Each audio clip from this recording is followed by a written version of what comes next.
UP PCS pre exam 2023 यानी 2023 2 महीने में करे क्वालिफाई। यानी इसी शीर्षक पर हम लोगों को डिस्कस करना है कि उत्तर प्रदेश पीसीएस प्री का एग्जाम जो 14 मई 2023 को डिक्लेयर्ड है, यानी डेट घोषित किया गया है प्री एग्जाम की, तो 2 महीने में किस साइंटिफिक स्ट्रेटजी के द्वारा या स्मार्ट तरीके से पढ़ाई किया जाए कि प्री एग्जामिनेशन आसानी से क्वालिफाई कर लें, इसी पर हम लोग डिस्कस करते हैं।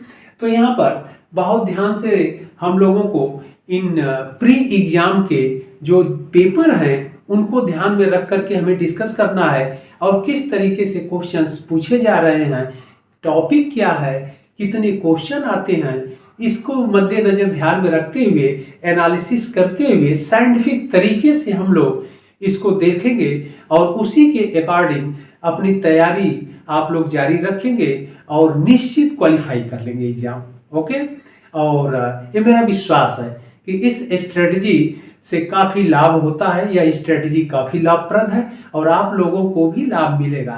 तो आइए देखते हैं हम लोग।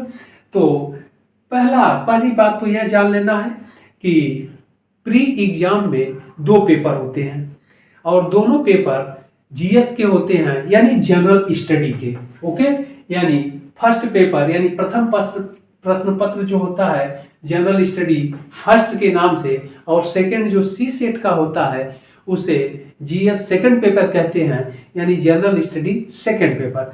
तो यहाँ पर हम लोग पहले जीएस फर्स्ट पेपर पर डिस्कस करते हैं कि जीएस फर्स्ट पेपर में यानी सामान्य अध्ययन के प्रथम प्रश्न पत्र में क्वेश्चंस कहाँ से आते हैं, कैसे आते हैं, कितने क्वेश्चन पूछे जाते हैं या कितने क्वेश्चन आते हैं उन भागों से, और फिर कितने क्वेश्चन रहते हैं, उनका पूर्णांक क्या होता है या उनका अंक क्या होता है। तो यहाँ पर हम लोग देखते हैं सामान्य अध्ययन यानी प्रथम प्रश्न पत्र जो है 150 क्वेश्चन कुल रहते हैं। ओके, और कुल 200 मार्क्स का होता है, यानी 200 अंक का होता है। अब इसमें हम लोग देखते हैं कि कितने भाग से या सब्जेक्ट से क्वेश्चन पूछे जाते हैं, पुटअप किए जाते हैं। तो यहाँ पर इतिहास यानी हिस्ट्री से जब एनालिसिस आप करेंगे साइंटिफिक तरीके से, तो पिछले वर्ष का जो पेपर देखेंगे, जैसे यह 2023 का एग्जाम है तो 2022 का 2022 का जब आप क्वेश्चन देखेंगे तो वहां पर हमने देख करके यह एनालिसिस किया साइंटिफिक तरीके से, और यह आप लोगों को मैं बता रहा हूं और यह आपके एग्जाम के लिए बहुत ही लाभप्रद होगा। तो देखिए कैसे लाभप्रद होगा। जो हिस्ट्री का, इसमें पहले यह देख लिया जाए कि कितने एस्पेक्ट से क्वेश्चन पूछे जाते हैं विषय से। तो हिस्ट्री है, ज्योग्राफी है, पॉलिटी है, इकोनॉमी है यानी अर्थव्यवस्था, साइंस है, साइंस टेक है यानी सामान्य विज्ञान जिसे कहते हैं, पर्यावरण environment, and Uttar Pradesh UP special यानी उत्तर प्रदेश स्पेशल या उत्तर प्रदेश विशेष से क्वेश्चन। इसके बाद करंट अफेयर्स। ओके, अब यहाँ पर हम लोग क्वेश्चन को देखते हैं कि कितने कितने क्वेश्चंस किस किस विषय से आते हैं। तो यहाँ पर हिस्ट्री से हम लोग देख रहे हैं तो कुल पिछले साल 28 क्वेश्चंस, लगभग एक आध क्वेश्चंस हो सकता है कि मेरे देखने में मिस हो गया हो, लेकिन लगभग 28, 27, 28, 29 यही क्वेश्चंस है। तो 28 है लगभग। इसके बाद ज्योग्राफी से 22 क्वेश्चंस लगभग। ओके, इसके बाद पॉलिटी यानी राज व्यवस्था से कुल 17 क्वेश्चन। इसके बाद अर्थव्यवस्था से 11 क्वेश्चन है आया है। इसके बाद सामान्य विज्ञान से यानी साइंस टेक से 16 क्वेश्चंस पूछे गए हैं। इसके बाद हम लोग आ जाते हैं पर्यावरण से 18 क्वेश्चंस हैं, पिछले बार पूछे गए हैं। इसके बाद उत्तर प्रदेश स्पेशल से कुल 9 या 10 क्वेश्चंस के आसपास हैं, और करंट अफेयर से 29 क्वेश्चंस, यानी सबसे अधिक क्वेश्चन करंट अफेयर से और इसके बाद हिस्ट्री सब्जेक्ट से। तो यहाँ पर ध्यान रखना है कि करंट तो आप लोग लगातार पढ़ते जाते हैं, समसामयिकी जो मुद्दे होते हैं करंट अफेयर्स के, जो फैक्ट्स होते हैं, तथ्य होते हैं, उनको आप लोग हमेशा पढ़ते जाते हैं। लेकिन यहाँ पर जो सब्जेक्ट है, जो फिक्स है, जहाँ से क्वेश्चंस हमेशा एक तरह से आप कह सकते हैं कि ये ट्रेडिशनल सब्जेक्ट जो है, जो परंपरागत विषय है, जो हमेशा आप पढ़ते हैं, यहाँ से जो क्वेश्चन आते हैं इस पर आपका कमांड होना चाहिए, क्योंकि करंट सबके लिए नए होते हैं। इस पर भी हम लोग डिस्कस करेंगे कि इसको पढ़ने का तरीका क्या रखा जाए, कि एग्जाम के दृष्टिकोण से जो इम्पॉर्टेंट टॉपिक है वहाँ से क्वेश्चंस जो आते हैं उन टॉपिक पर कैसे हम लोग साइंटिफिक तरीके से एनालिसिस करके स्मार्ट तरीके से पढ़ें, उस पर भी हम डिस्कस करेंगे।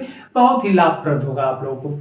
तो यहाँ पर ध्यान रखना है कि जो हिस्ट्री से क्वेश्चंस है, हिस्ट्री है, ज्योग्राफी है, राज्य व्यवस्था है, इकोनॉमी है यानी अर्थव्यवस्था है, साइंस टेक है, तो जो पर्यावरण है और यूपी स्पेशल, तो यहाँ पर हिस्ट्री, ज्योग्राफी और राज्य व्यवस्था, यह 3 सब्जेक्ट और यूपी स्पेशल, ये 4 सब्जेक्ट पहले आप लोग इन सब्जेक्ट पर यानी हिस्ट्री, ज्योग्राफी, राज्य व्यवस्था और यूपी स्पेशल से क्या करिए आप लोग कि इतने क्वेश्चंस को बहुत अच्छे से, इन सब्जेक्ट को बहुत अच्छे से पढ़िए और कम से कम डेली आप 1-1 घंटा तो इन सब्जेक्ट को पढ़िए ही।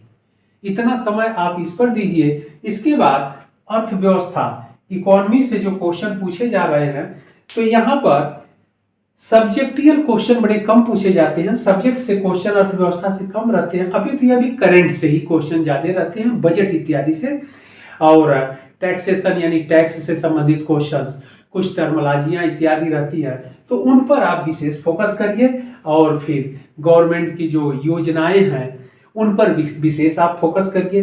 सामान्य साइंस यानी साइंस टेक से क्वेश्चन और पर्यावरण को भी आपको ध्यान रखना है। डेली इस पर भी 1-1 घंटे का आप लोग समय रखिए और उसको पढ़ते जाइए। इसके बाद जो समसामयिक, जो करंट से क्वेश्चंस पूछे जा रहे हैं 25 से 30 के बीच में हर प्रत्येक वर्ष यानी एवरी ईयर ये क्वेश्चंस रहते हैं, तो इसको करंट अफेयर्स को आपको डेली पढ़ते जाना है। और ध्यान रखना है कि 1 साल के जो इम्पॉर्टेंट मुद्दे हैं उन पर आप विशेष डिस्कस करिए, और पिछले 6 मंथ यानी 6 महीने के पूर्व तक के क्वेश्चनों पर यानी करंट मुद्दों पर आप विशेष फोकस करिए। ओके, इसके बाद फिर हम लोग डिस्कस करेंगे कि कौन कौन टॉपिक से एग्जाम में क्वेश्चन पूछे जा रहे हैं, उसको हम एनालिसिस करके आप लोगों को डिटेल में हम बताएंगे, जहां से क्वेश्चन बड़े आसानी से आप लोगों को मिल जाएंगे और ज़्यादा आप लोगों को मेहनत भी नहीं करना पड़ेगा। बड़े साइंटिफिक तरीके से, स्मार्ट तरीके से आप क्वेश्चन को पकड़ लेंगे कि किन किन टॉपिक को पढ़ें, किस किस भाग को पढ़ें जहां से क्वेश्चंस अधिक पूछे जा रहे हैं। तो यहाँ पर सिर्फ आप लोगों को बताने का मेरा तात्पर्य यह था कि हिस्ट्री से 28 क्वेश्चन, 22 क्वेश्चन, जो ये ट्रेडिशनल जो क्वेश्चंस हैं जो हमेशा ही आ रहे हैं, करंट मुद्दे तो हमेशा चेंज होते रहते हैं, लेकिन जो ये सब्जेक्ट है इस पर आप विशेष फोकस करिए कि यह क्वेश्चंस आप बहुत अच्छे से कर लें। अगर इस पर आपकी पकड़ हो गई तो आप 100 से एबव क्वेश्चन, 150 प्रश्न में से 100 से एबव क्वेश्चंस कर लेंगे, यानी 100 से अधिक क्वेश्चन कर लेंगे और प्री क्वालिफाई हो जाएगा। और यहाँ पर करंट में कम से कम आप 20 से अधिक क्वेश्चन कर लेंगे। करंट मुद्दे पर भी हम अलग से डिस्कस करेंगे। यहाँ पर हिस्ट्री के क्वेश्चन पर भी डिस्कस करेंगे कि एंशिएंट से कितने क्वेश्चन आ रहे हैं, मेडुअल से कितने आ रहे हैं, मॉडर्न से कितने आ रहे हैं, तो उन पर किस तरह से हम लोग फोकस करें, किस भाग से अधिक क्वेश्चन आ रहे हैं तो उस पर, और किस टॉपिक से क्वेश्चन अधिक पूछे गए हैं, उसके अकॉर्डिंग आप अपनी पढ़ाई जारी रखिए। और यह हम आपको करके इस पर एनालिसिस करके आप लोगों को बता देंगे, उसके अकॉर्डिंग आप पढ़िएगा, निश्चित सफलता मिल जाएगी। अब हम लोग जीएस सेकंड पेपर पर भी डिस्कस कर लेते हैं। देखिए, सेकंड पेपर जो सामान्य अध्ययन सेकंड पेपर के नाम से जाना जाता है, यानी जीएस सेकंड पेपर, उसे सीसेट के नाम से जाना जाता है। ओके, और सीसेट इसमें कुल 100 क्वेश्चंस पूछे जाते हैं, यानी 100 क्वेश्चन रहते हैं, और यह भी 200 अंक का होता है। यानी फर्स्ट पेपर और सेकंड पेपर दोनों ही 200 अंक के होते हैं।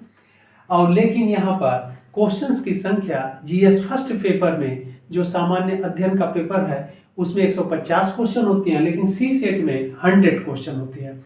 अब इसमें टॉपिक क्या है, इसमें जनरल हिंदी है यानी सामान्य हिंदी, सामान्य अंग्रेजी यानी जनरल इंग्लिश, इसके बाद सामान्य गणित यानी जनरल मैथ, इसके बाद अंतर वैयक्तिक क्षमता इंटरपर्सनल स्किल, अगला है संप्रेषण कौशल कम्युनिकेशन स्किल, और अगला है टॉपिक निर्णयन डिसीजन मेकिंग। मतलब इतने टॉपिक से कुल 100 क्वेश्चंस रहते हैं। ओके, अब यहां पर ध्यान रखना है कि यह क्वेश्चंस, यह पेपर जो है क्वालिफाइंग पेपर होता है। यहां पर सिर्फ 33% आपको मार्क्स लाने पड़ते हैं। ओके, यानी कुल 200 में 33% आपको मार्क्स लाना पड़ेगा, यानी कुल 66 लगभग 66 अंक लाने पड़ेंगे। 66 अंक आपको सिर्फ लाना है और इतने में ही आप प्री एग्जाम क्वालिफाई कर लेंगे। इसका नंबर जोड़ा नहीं जाता है, पूर्णांक में इसका नंबर जोड़ा नहीं जाता है, सिर्फ आपको 33% लाया जाता है। तो यहाँ पर आपको क्या करना है कि जनरल जो हिंदी है यहाँ से लगभग 20 क्वेश्चन यानी 20 क्वेश्चन हर साल पूछे जाते हैं, ध्यान रखिएगा, बहुत ही सावधानी से इसको रखिएगा। और सामान्य हिंदी आप लोग बहुत अच्छे से पढ़ लेंगे और तैयार भी कर लेंगे कम समय में। इसके बाद इंग्लिश में, जनरल इंग्लिश में यानी कुल 13 से 15 क्वेश्चंस के आसपास पूछे जाते हैं, लगभग 13 क्वेश्चंस हर साल पूछे जाते हैं। ओके, इसके बाद मैथ यानी जनरल मैथ से, और जनरल मैथ में रीजनिंग भी रहता है पार्ट, तो इससे लगभग 30 क्वेश्चंस के आसपास 25 से 30 क्वेश्चंस रहता है। अर्थमेटिक यानी अंक गणित और रीजनिंग मिला करके 25 से 30 क्वेश्चंस के बीच में यह प्रश्न पूछे जाते हैं। तो लगभग 25 से 30 के बीच में यह क्वेश्चन रहते हैं, इसको आप लोगों को ध्यान रखना है। अगर आप लोग हिंदी, इंग्लिश और रीजनिंग और अंक गणित जिसे अर्थमेटिक कहते हैं, इसको आप लोग अच्छे से तैयार कर लेंगे तब भी क्वालिफाई हो जाएंगे। ओके, क्योंकि आपको 33 क्वेश्चंस ही करने हैं प्री एग्जाम क्वालिफाई करने के लिए, तो बहुत आसान है, आप कर लेंगे। शेष इंटरपर्सनल स्किल भी आप लोग कर लेंगे, संप्रेषण कौशल कम्युनिकेशन स्किल भी कर लेंगे, निर्णयन डिसीजन मेकिंग से क्वेश्चन रहते हैं, इसको भी कर लेंगे। तो यह बहुत ही आसान पेपर है। और यह जो सामान्य हिंदी होता है, सामान्य अंग्रेजी होता है, सामान्य गणित से तात्पर्य है अर्थमेटिक और रीजनिंग, यह हाई स्कूल स्तर के क्वेश्चंस पूछे जाते हैं। ओके, तो इसलिए आपके लिए बहुत आसान है प्री एग्जाम 2 महीने में क्वालिफाई करना, यानी 2 मंथ में आप बड़े आसानी से क्वालिफाई कर सकते हैं। और हम आप लोगों को यह भी बताएंगे कि किस किस टॉपिक पर विशेष ध्यान रखिए, कहाँ से क्वेश्चन विशेष पूछे जाते हैं, उन पर आप विशेष फोकस करिए, स्मार्ट तरीके से आप पढ़ाई करिए, निश्चित आपको सफलता मिलेगी। साथ हम आपको गाइड करते चलेंगे, टॉपिक भी बताते चलेंगे, क्वेश्चंस भी गेस करते जाएंगे आप लोगों को, जिससे बहुत ही फायदा मिलेगा। ओके, तो अगले भाग में फिर हम आप लोगों के लिए एक क्लास अवश्य लेंगे, जिसमें आप लोगों को यह बताएंगे कि कहाँ से क्वेश्चन सबसे अधिक पूछे जा रहे हैं, किस टॉपिक से क्वेश्चन सबसे अधिक आ रहे हैं, उस पर आप विशेष फोकस करिए। तो यहाँ पर 2 पेपर है, ध्यान रखना है, लेकिन आपका जो प्री का रिजल्ट बनाया जाता है वह फर्स्ट पेपर के आधार पर। तो इसलिए आपको यह मान करके चलना है कि 150 क्वेश्चन में 100 एवं आप हो जाए, 100 की जो बॉर्डर लाइन है उसको आप क्रॉस कर लेंगे तो pre exam sure as certain qualify कर लेंगे।